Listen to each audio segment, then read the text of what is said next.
제주시의 한가운데는 이곳 사람들이 오랫동안 신성하게 여겨온 곳이 있다.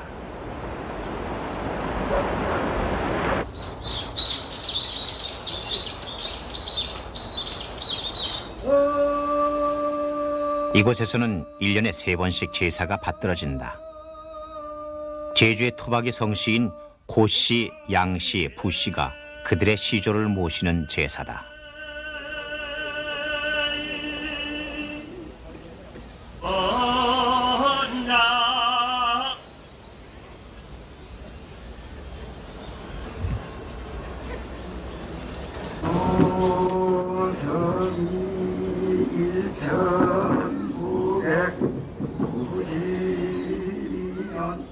성도, 조상도 각각인 세 성씨가 매년 자리를 함께하여 조상을 모시는 이곳은 삼성혈이다.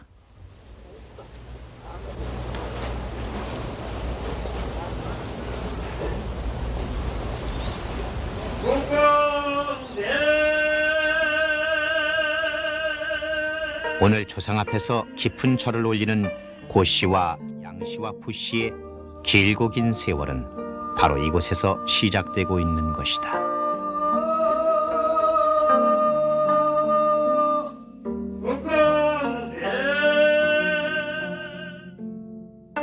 삼성혈에 관한 가장 오래된 기록이라는 영주지에는 그 시작을 이렇게 적고 있다.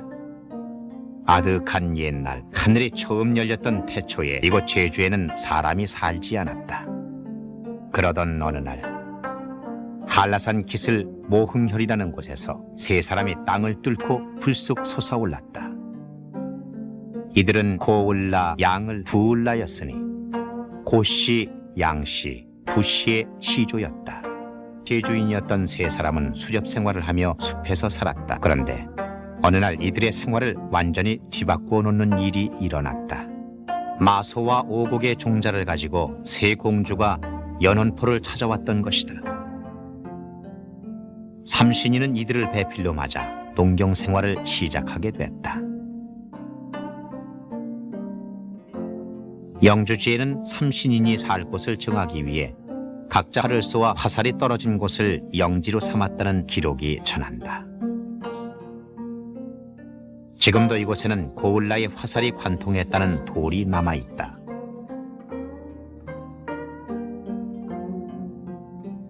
고을라는 세 사람 중 가장 멀리까지 활을 쏘아 가장 기름진 땅을 차지했다. 훗날 양씨 부씨를 아우르는 고씨 왕조의 기반을 다졌던 것이다. 국호를 탕나라 했으니 영주지는 이를 제주를 다스린 최초의 국가로 적고 있다. 제주에는 지금도 고대인들이 쓰던 태우라는 배가 전해진다.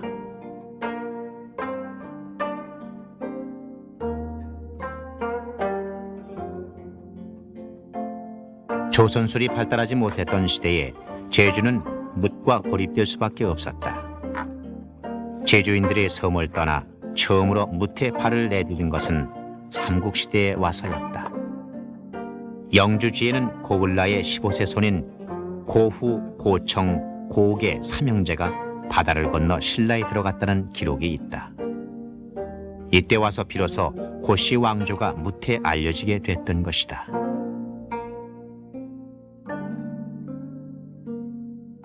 고려 태조 때에는 태자인 고말로가 직접 고려 조정을 방문, 성주 왕자작을 받고 성조시대를 열었다. 고씨가 한반도의 일원이 되는 중요한 계기였다. 고말로 이후 고씨는 중앙관직에도 진출하기 시작했다. 아들인 고유와 손자 고조기는 고려조의 요직에 오른 인물들이었다.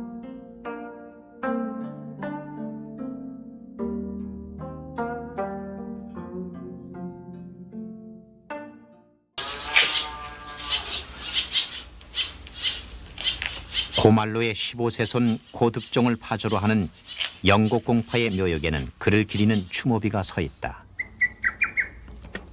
조선 세종 때의 명신인 고득종은 고시 문중사에 새로운 전기를 마련했던 인물이다. 제주 진율장을 올려 제주에 대한 조정의 관심을 불러일으켰던 그는 고시 문중사 정리에도 힘을 쏟았다. 이때에 이르러 비로소 제주 고시는 이방인이 아닌 주인으로 이 땅에 뿌리 내렸던 것이다.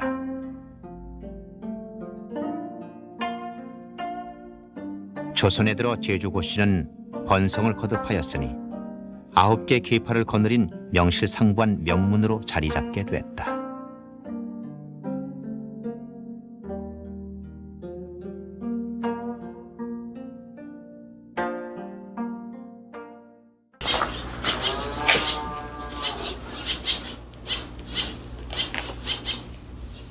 호남 지방에서 뿌리내렸던 문충공파의 한 집성촌에서는 최근 매일같이 종친들이 모여 문중회의를 열고 있다.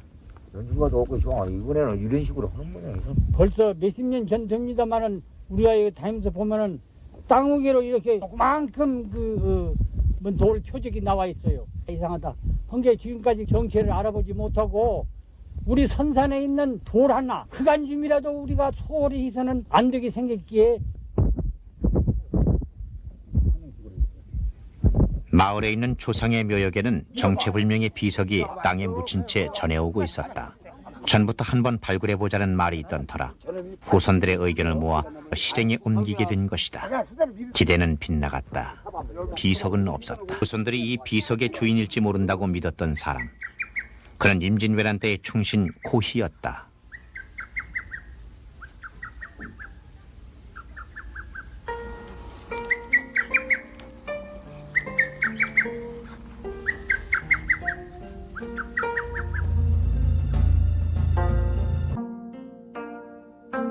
임진왜란이 일어났던 선조년간에 조선의 상황은 악화일로를 치닫고 있었다. 조선은 당쟁으로 국력을 허비한 채 아무 준비도 없이 전란을 맞게 됐던 것이다. 선조는 어쩔 수 없이 몽진길에 나서지 않을 수 없었다. 몽진길은 쓸쓸했다. 종사는 풍전등화의 지경이었고 신하들마저 제살 길을 찾아 뿔뿔이 흩어져 버렸던 것이다. 선조를 끝까지 호위하여 이 땅의 종묘사직을 지켜냈던 이가 바로 고희였다. 선조 때 풍천부사를 지냈던 그는 문무를 겸비한 인물이었다. 전쟁이 끝나자 선조는 고희의 공을 잊지 않고 호성공신에 봉한다는 교지를 내렸다. 그는 호성 3등 공신으로 영성군의 봉호를 받았고 아버지, 아들, 손자까지 군으로 봉해지니 사군 집안으로 이름을 떨치게 됐다. 선조 25년 4월 14일 부산포에 도착한 왜군은 삽시간에 전국을 휩쓸며 약탈과 살상을 멈추지 않았다.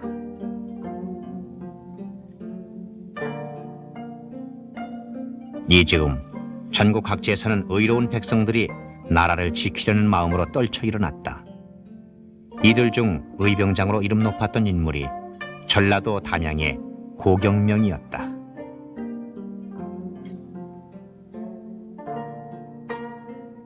마상경무는 의병으로서의 결의를 밝혔던 그의 출사표였다.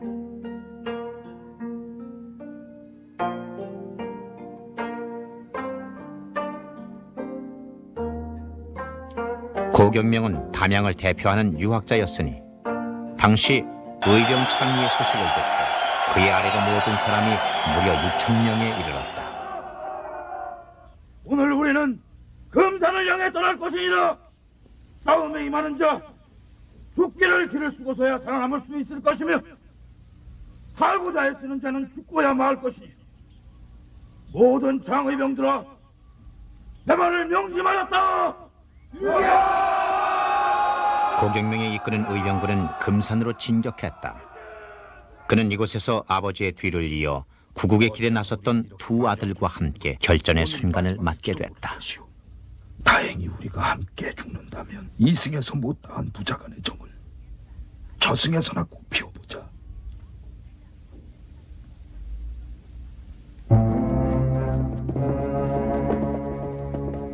의병군은 전주성 공격의 기회를 노리고 있던 왜군의 대부대와 맞서게 됐으니 이것이 유명한 금산성 전투였다.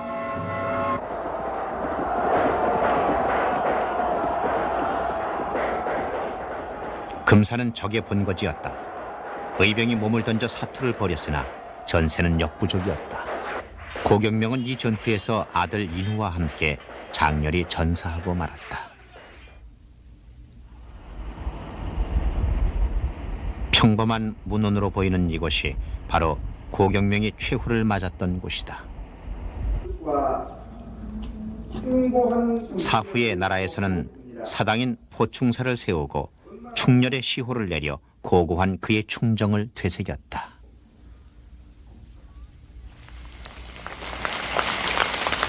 창렬사에는 고경명의 장남 고종후가 모셔져 있다.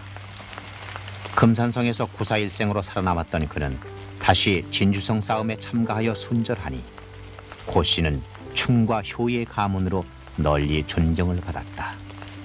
삼부자의 충절은 오랫동안 사람들의 마음에 남아 있었다. 수많은 의병이 그의 뒤를 따랐다. 고경명은 이 땅에 몇 년이 이어졌던 의병운동의 큰 맥을 이루었던 것이다.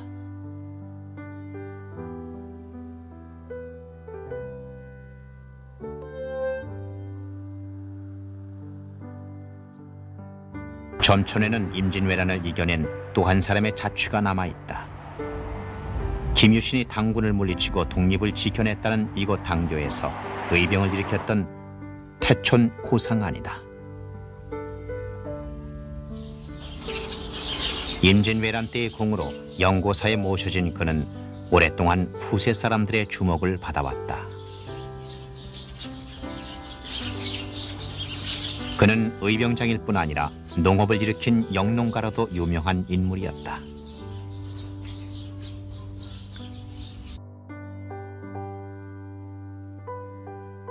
그의 저서인 태촌집에는 조선 후기의 혁신적인 농사로 인정받는 농가 원령이 전해온다.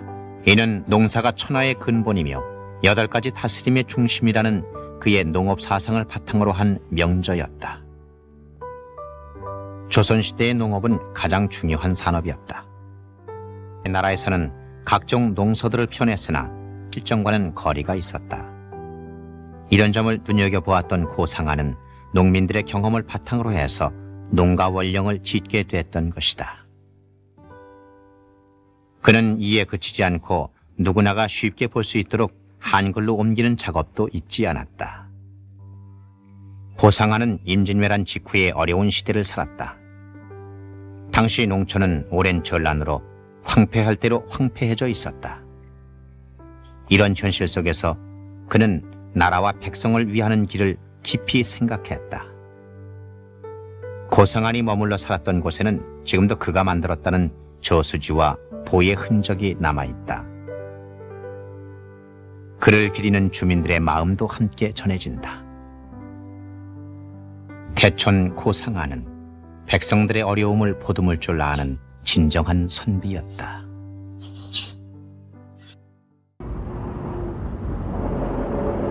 경복궁에는 민족의 수치로 남아있는 곳이 있다. 일본의 침략이 거세지던 구한말, 이곳에서 국모인 명성황후가 일본인들의 손에 무참히 시해됐던 것이다.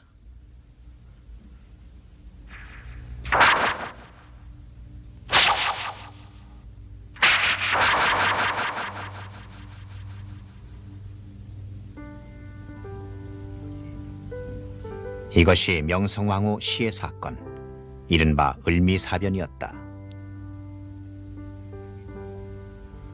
을미사변은 온 백성의 피를 끓게 했으니 드디어 전국에서 의병이 떨쳐 일어났다. 이때 담양 의병을 이끈 의병장이 고광순이었다. 일본군이 기록한 전남 폭도사는 호남의 대표적인 의병장에 최익현, 고광순 등이 있는데 이들은 명문 거족 출신이다라고 적고 있다. 당시 의병의 여건은 열악했다. 일본군과는 비교할 수 없는 상황이었다. 명문가의 후예였던 그가 가족과 가문의 위태로움을 뒤로 한 채 의병운동에 앞장선 것은 분명 쉽지 않은 결단이었다. 지금 고광순의 사당이 있는 자리에는 본래 그의 종택이 있었다. 수백 년을 이어왔던 종택은 의병에게 보복을 가하려던 일본군에 의해 하루아침에 잿더미로 비운해버렸던 것이다. 의병으로 온갖 고초를 당했던 그는 결국 지리산 피야골에서 일본군과 맞서 싸우다 순절하고 만다. 고광수는 일제하 치열했던 항일 독립운동의 선구자였다.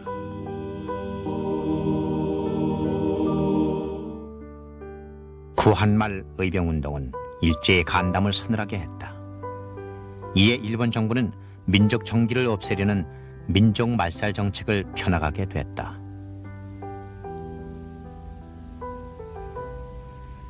우현 고유섭은 이런 일제의 야심에 맞서 민족혼을 지켜냈던 인물이었다. 경성제국대학을 졸업하고 개성박물관장을 지냈던 우리나라 최초의 미술사학가였다. 미술사 연구를 통해 우리 문화의 우월성을 증명하려 했던 그의 대표작 중에 하나가 전별의 병이다. 고유섭이 나고 자란 고향인 인천의 시립박물관에는 전별의 병 6필 원고가 소장돼 있다.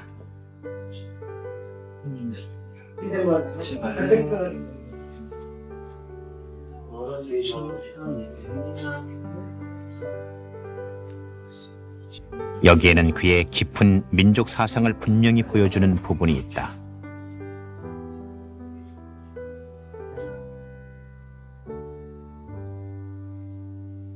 저술의 무대가 된 것은 신라시대의 대사찰인 가문사의 오랜 절터였다.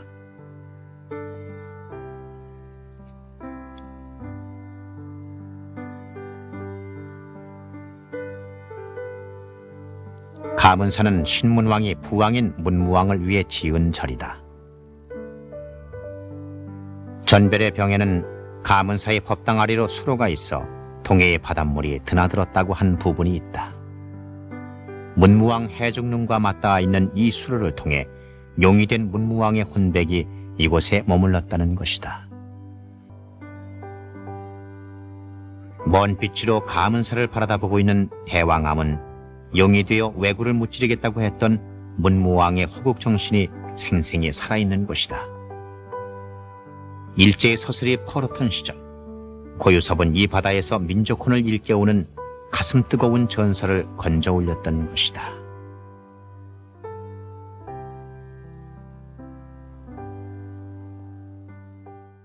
제주에 있는 고시 집성촌의 한 종가에는 오랜만에 후손들이 모여들었다.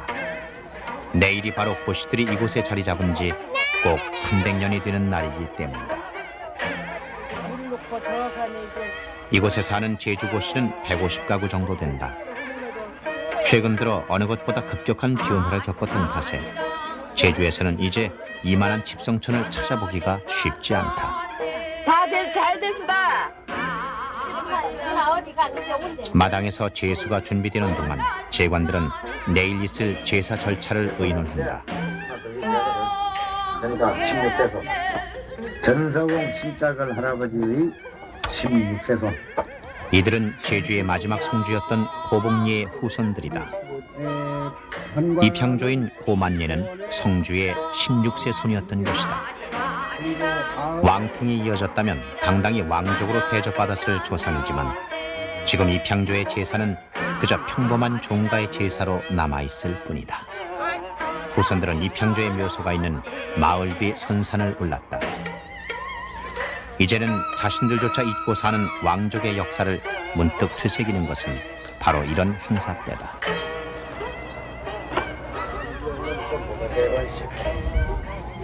시청신이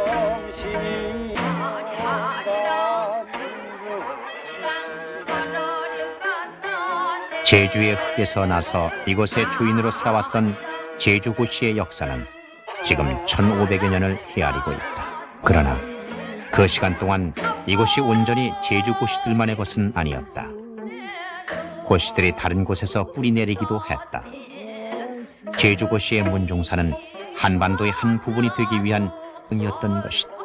1500년이라는 그 세월의 바다를 건너서 제주고시는 비로소 이 땅의 명문 거적으로 당당히 서 있는 것이다.